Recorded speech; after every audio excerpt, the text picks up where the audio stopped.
I heard my son whisper, "Dad, don't cry," while they laughed at me, and that was just the beginning. The applause hadn't even faded when I realized I wasn't welcome here. I stood in the ballroom like a man who had wandered onto a stage during someone else's play. Everyone else had a role: the golden bride, the beaming mother, the polished guests. I was the smudge on the family portrait. Again, chairs scraped, champagne flutes clinked. Somewhere a string quartet struck up something cheerful, a poor match for the pounding in my chest. My son squeezed my hand. I looked down. He was dressed in the little suit I'd spent too. Much money on, the tie crooked, the shoes slightly scuffed. His smile was small, but brave. "They didn't mean it," he said, barely audible. But they did. At the head table, my sister threw her head back in laughter, wiping away a fake tear. I had to invite him. He's technically my brother, and he brought his +1, a child. Support payment! The crowd roared, even my mother, especially her. "Poor David," she added, loud enough for the mic to catch.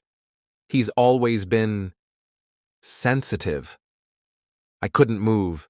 My spine locked, my jaw clenched. I became acutely aware of my own breath, of the collar tightening like a noose. My son's fingers curled tighter around mine. "You okay?" he asked. I nodded. "Lieutenant." Across the room, someone snapped a photo. Another guest whispered. I heard my name. My failure had become part of the decor, a sad floral arrangement everyone pretended to. I turned toward the exit. My steps were slow, deliberate, each one an attempt to preserve dignity, but every motion echoed defeat. I couldn't breathe inside my own skin. I was almost at the door when a new voice cut through the chatter, calm, clear, not loud, but it made everyone stop chewing. "Hey." The groom. He stood, adjusted his jacket, took the mic. Eyes on me.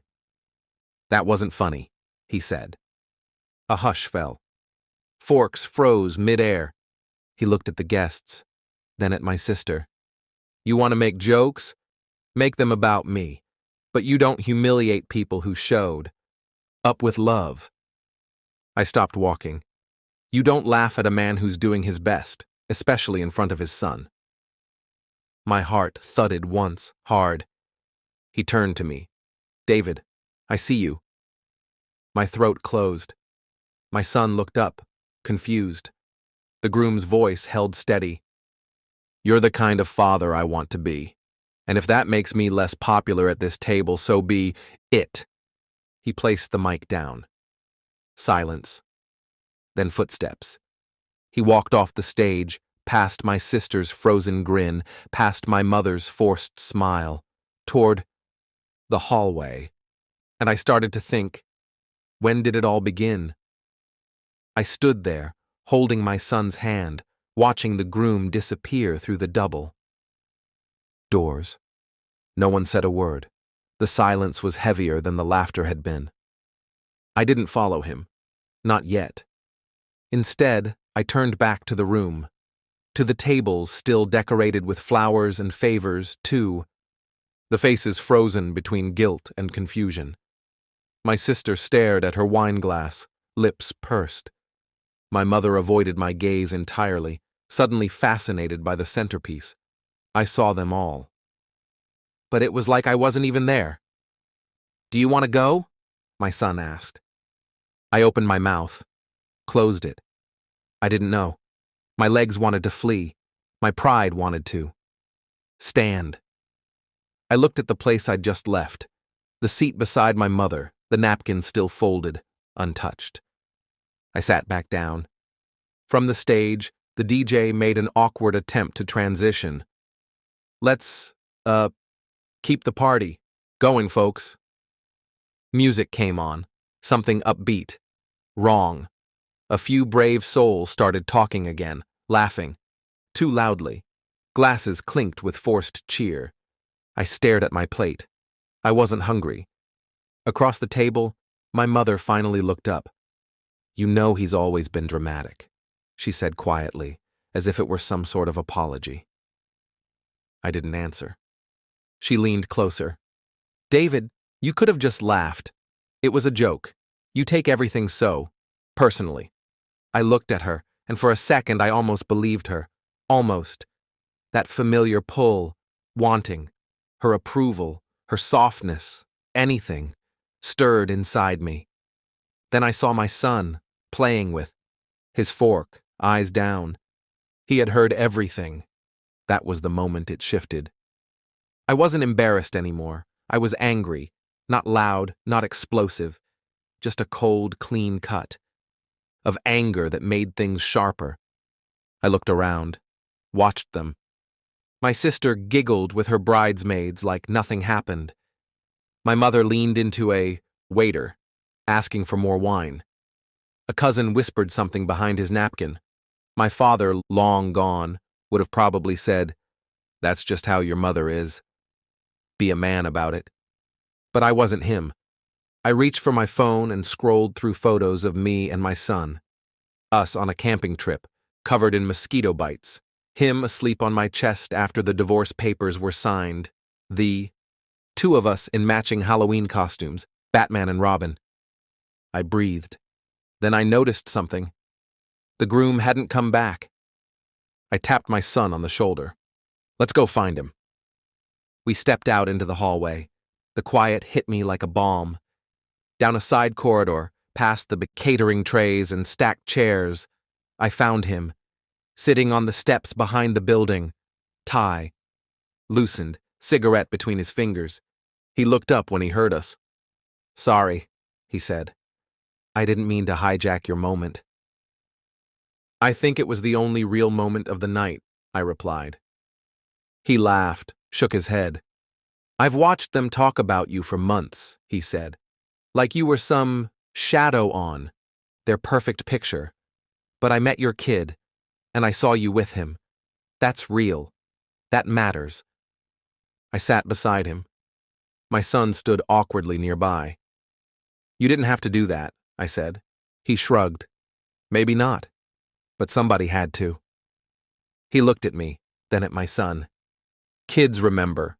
Not the parties, not the gifts. They remember if you stood up or stayed. Sitting. A long silence. Then my son walked over and sat on my other side, shoulder pressed into mine. I didn't say anything. I just sat there, between a man who saw me and a boy who believed in me. And something cracked. Not a breakdown, something softer, like a wall giving way to light. The next morning, I woke up before my son. The hotel room was still, the curtains barely, filtering the early light. I sat on the edge of the bed, phone in hand, scrolling through nothing. My thumb hovered over a message draft to my sister, then deleted it. No apology would come. I knew that now. I watched my son breathe in his sleep, his small chest rising and falling under the blanket. His innocence was a mirror I couldn't lie to anymore. I needed to understand what happened. Not just last night. The whole thing. The years. The pattern. I went downstairs and got coffee. The lobby was empty except for a few staff setting up. Breakfast. I sat in a corner booth and opened my old email account. The one I hadn't checked in months. Family threads, group updates. I searched for keywords. David. Wedding. Invite. A string of messages popped up. Plans I was never CC'd on. Photos I'd never seen. One thread caught my eye. My sister writing to our mother. Just hope David doesn't ruin it by making everything about him again. Again. Like I'd ever had that power. I leaned back in the seat.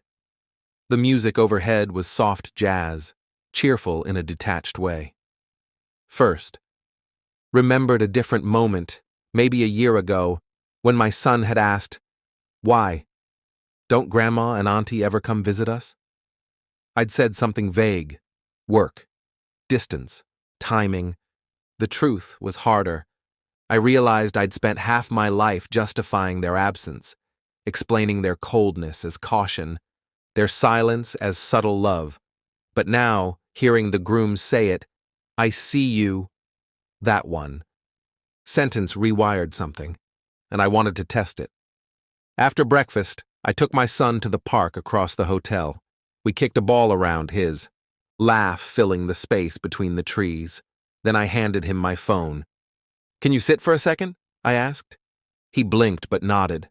I switched the camera on, hit record. "I just want to say something. To them, you don't have to watch." He sat by a tree. I turned the phone toward me, face tired, tie gone, voice steady. "You all laughed last night, that's fine. I've been laughed at before. But this time my son heard it, and that makes it different."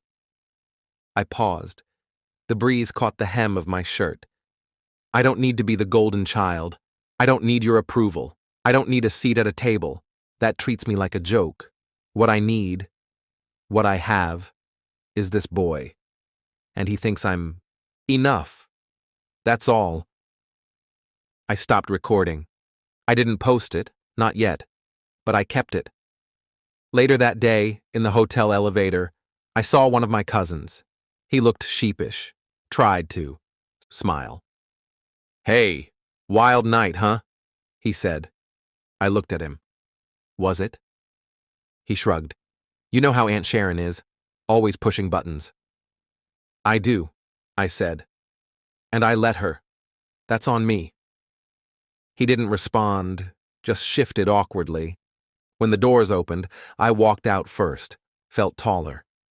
That afternoon, I messaged the groom. "Coffee before we go?" He sent the address of a quiet spot near the venue. When I arrived, he was already there, sipping espresso, sunglasses on. "You okay?" he asked. "I will be," I said. We sat in silence a while. Then I leaned forward. "You said they've talked about me for months. Why didn't you say anything before?" He didn't hesitate. "Because I didn't know you. And I didn't want to pick a fight that wasn't mine. But last night, it became mine." I nodded. "Thank you. You gonna keep letting them define you?" I looked out the window. "No," I said. "I'm done playing the loser in their story. Time to write my own." The video leaked 3 days later. I didn't post it. I hadn't planned to. I'd barely watched it myself. But someone, maybe a guest, maybe staff, had filmed the groom's speech and uploaded it with the caption, "When the groom does what no one else had the courage to do." It exploded. I saw it in the morning, over cereal, when my son held up the tablet and said, "Dad, that's you." There I was, frozen mid-step, the mic in the groom's hand, his voice slicing through the laughter. The moment had gone from private shame to public theater. Comments poured in. "I don't know this man, but I'm proud of him. Families like this destroy people. The groom's a legend. The dad's a hero." It should have felt good. Vindication, justice. But instead, I felt exposed. Like someone had torn the roof off a place I'd finally made peace with. My phone rang. Unlisted number. I let it go. Then a text came in, from my sister. "You happy now? You've made a mess of everything. Hope your 15 minutes were worth it." I stared at the screen, not angry, not hurt, just empty. She still didn't get it, and maybe never would. I deleted the message. By noon, the video had hit 1 million views. A local blog ran a piece titled, "The Silent Guests at the Table, When Weddings Reveal More Than Vows." People I hadn't heard from in years started reaching out. Old coworkers, an example, a teacher from high school. They all said the same thing. "I saw you." But none of them had seen the worst part. That came 2 nights later, when I got an email from my mother. The subject line, "Family Business." Inside, a single paragraph. "You've humiliated us. Your sister is devastated. The groom is reconsidering the marriage. I hope you're proud of what you've done. You've always been the weak link. Now everyone knows it. I read it 3 times. My heart didn't race. My hands didn't shake. Just silence. And then the strangest thing happened. I laughed. It bubbled up dry and sharp, not from joy, from clarity. The very thing I'd feared all my life, total rejection, had already happened. Years ago. This wasn't new, it was just louder now. I closed the laptop, sat on the floor. My son peeked in. "You okay?" I looked at him. "Do you think I'm a good dad?" He frowned. "Why are you asking that?" "Just wondering." He walked over, curled next to me, head on my shoulder. "You're the best dad," he said, "because you always stay." That word hit me hard. Stay. He didn't say protect or fix or win. He said, stay. And he was right. I had stayed. Through everything.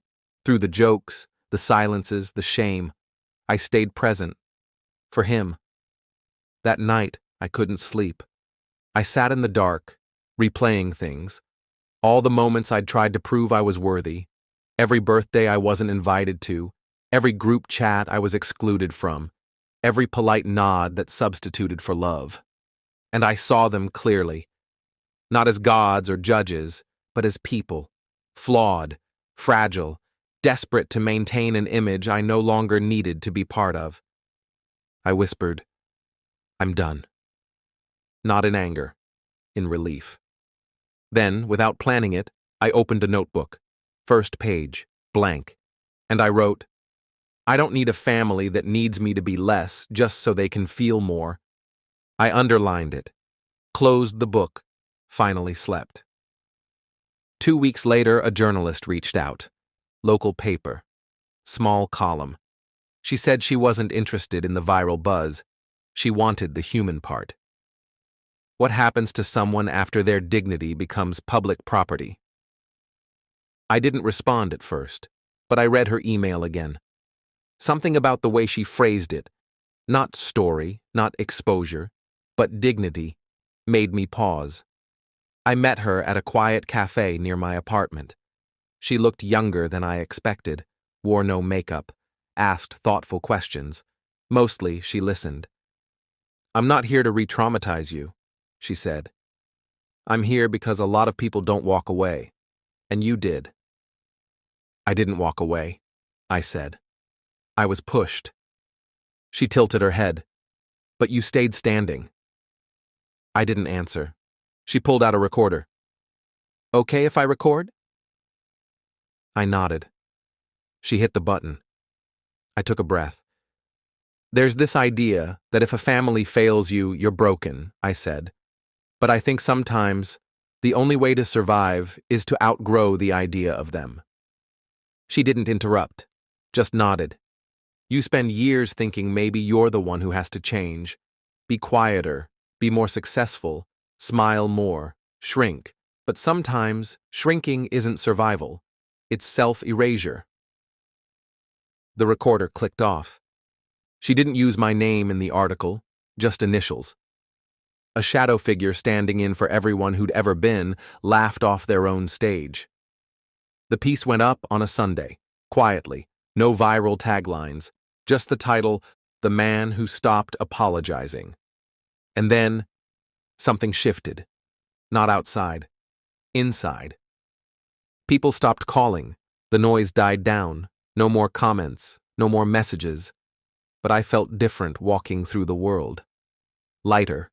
Not because I had been defended, but because I had finally stopped defending myself. One evening, I took my son to a community art show. Kids' paintings, pottery, that kind of thing. In one corner, he stopped at a sculpture. Rough, imperfect, made from broken metal. "What's this?" he asked. I read the placard. "Made from scraps no one wanted." He blinked. "But it's cool." I smiled. "Yeah, it is."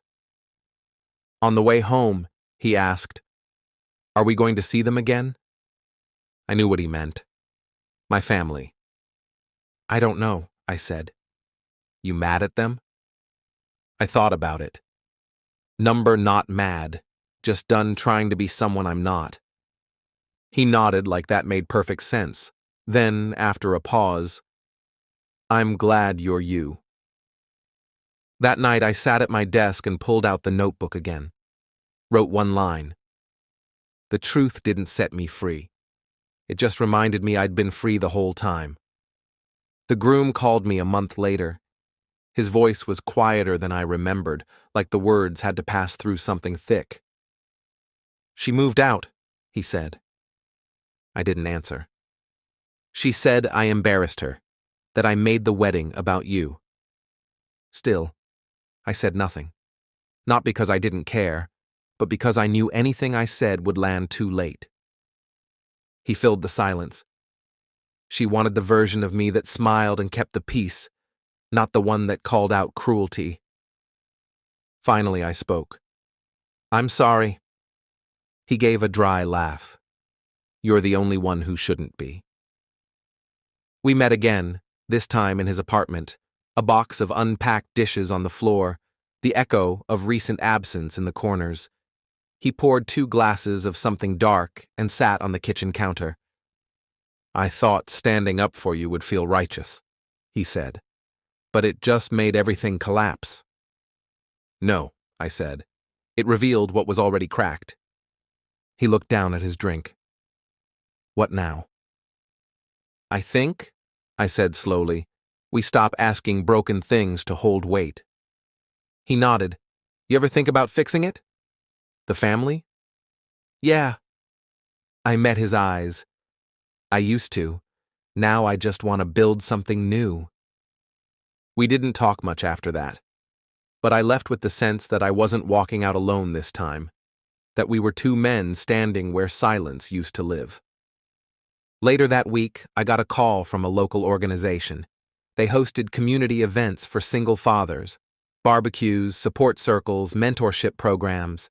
They'd read the article, wanted me to speak. I'm not a speaker, I said. You're a father, they replied. So I went. The event was held in a church basement. Folding chairs, styrofoam cups, a table of cookies no one really touched. Men sat in small circles, some with kids, others alone. Most of them looked like I felt on the inside, tired, unsure, armored. I took the mic without a speech, just a memory. I used to think failing at a marriage made me less of a man, I said. Then I thought failing to win my family's respect made me less of a son. Turns out, neither is true. What makes you less is giving up on your own voice. A pause. I let people laugh at me for years, at my choices, at my son. And I stayed quiet because I thought silence was strength. I looked out across the room. One man wiped his eye. Another nodded slowly. But strength is showing up anyway, even when they hope you won't. After, a man approached me, older. Tattoos faded, hands calloused. My daughter hasn't spoken to me in 3 years, he said. I didn't say, she'll come back. I just put a hand on his shoulder. You're still a father, I said. That title doesn't depend on applause. That night, as I put my son to bed, he looked up at me and said, Are we a family?